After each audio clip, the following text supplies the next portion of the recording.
કારગિલ વિજય દિવસ નિમિત્તે સુરતમાં શહીદ પરિવારના સન્માનનો ભાવભર્યો કાર્યક્રમ. સુરતમાં કારગિલ વિજય દિવસ નિમિત્તે પ્રેસિડેન્સી સ્કૂલ અને પ્રેસિડેન્સી પરિવાર દ્વારા શહીદ વીર જવાનોને શ્રદ્ધાંજલિ અર્પણ કરવા વિશેષ કાર્યક્રમનું આયોજન કરવામાં આવ્યું હતું. કાર્યક્રમમાં વીર શહીદ મેહુલભાઈ મેપાભાઈ ભુવાના પરિવારજનો વિશેષ ઉપસ્થિત રહ્યા હતા. પ્રસંગે પ્રેસિડેન્સી પરિવાર દ્વારા તેમનું શાલ ઓઢાડી સન્માન કરવામાં આવ્યું હતું. આ ઉપરાંત પ્રેસિડેન્સી પરિવાર તરફથી શહીદના પરિવારને 21,000નો ચેક અર્પણ કરવામાં આવ્યો તેમજ જીવન જરૂરી વસ્તુઓનું વિતરણ પણ કરવામાં આવ્યું હતું. પ્રેસિડેન્સી સ્કૂલના વિદ્યાર્થીઓ દ્વારા એકત્રિત કરવામાં આવેલી 51,000ની ધનરાશિ દર વર્ષે શહીદ પરિવારને અર્પણ કરવામાં આવે છે, જે દેશના વીર જવાનો પ્રત્યેની કૃતજ્ઞતા અને સન્માનની ભાવનાનું પ્રતીક છે.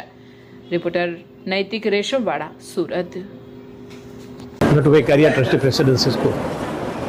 26મી જુલાઈ કારગિલ દિવસની ઉજવણી કરવામાં આવે છે ત્યારે પ્રેસિડેન્સી પરિવાર વીર જવાન શહીદ જે થયા હોય છે તેના પરિવારને દર વર્ષે અહીંયા બોલાવે છે અને એક પરિવારનું સન્માન કરવામાં આવે છે. આજ રોજ વીર જવાન શહીદ શ્રી મેહુલભાઈ મેપાભાઈ ભુવા જેમનો આજે પરિવાર અહીંયા બોલાવવામાં આવ્યો હતો અને આ કાર્યક્રમની અંદર શ્રી પૂર્ણેશભાઈ મોદી ધારાસભ્યશ્રી તેમજ એના પરિવારના સભ્યો ઉપસ્થિત રહ્યા હતા. પ્રેસિડેન્સી પરિવાર તરફથી 21,000 રૂપિયાની ધનરાશિનો ચેક તેમજ જીવન જરૂરિયાતની વસ્તુ તેમને અર્પણ કરવામાં આવી હતી. જય જવાન નાગરિક સમિતિ જ્યારથી શરૂ થઈ છે ત્યારથી એટલે કે કારગિલ યુદ્ધના પછીના દિવસથી દર વર્ષે પ્રેસિડેન્સી પરિવાર સ્કૂલના બાળકો દ્વારા એકત્રિત થયેલી 51,000 રૂપિયાની ધનરાશિ દર વર્ષે અર્પણ કરવામાં આવે જ છે. પણ સાથે સાથે એમના શહીદ પરિવારને પણ બોલાવી અને તેનું સન્માન કરવામાં આવે છે. ખાસ કરીને બાળકોની અંદર રાષ્ટ્રભાવના વિકસે અને એક રાષ્ટ્રભાવનાના સંસ્કારનું નિરૂપણ બાળકોમાં થાય એ હેતુથી જ પ્રેસિડેન્સી પરિવાર દર વર્ષે આ રીતે શહીદ પરિવારને બોલાવતું હોય છે અને તેનું સન્માન કરતું હોય છે.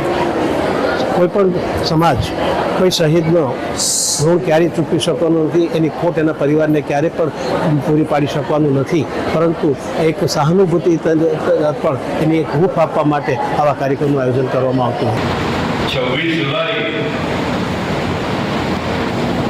આ દિવસ કારગિલ વિજય દિવસ અને એ દિવસે સુરત મહાનગરની એક જાણીતી સંસ્થા